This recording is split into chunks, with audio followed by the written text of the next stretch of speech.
Have you ever wondered how to create apps and make money? This video is all about how to create apps and make money. Hello viewers, welcome to iTechnoLabs. Today, we'll explore how to create apps and turn them into profitable ventures. Step 1. Ideation. Identify a problem or a need in the market that your app can solve. Step 2. Planning and design. Outline the features and functionalities of your app. Create wireframes and mockups to visualize the user interface and user experience.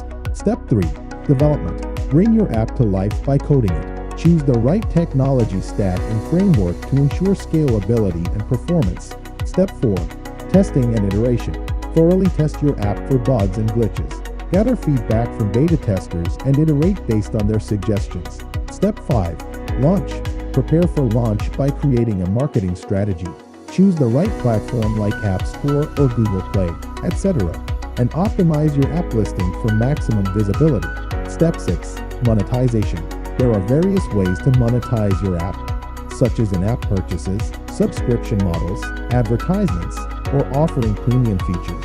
Ready to bring your app idea to life and make money? Contact iTechnoLabs, a leading app development company today, and make your mark in app industry. Thanks for watching.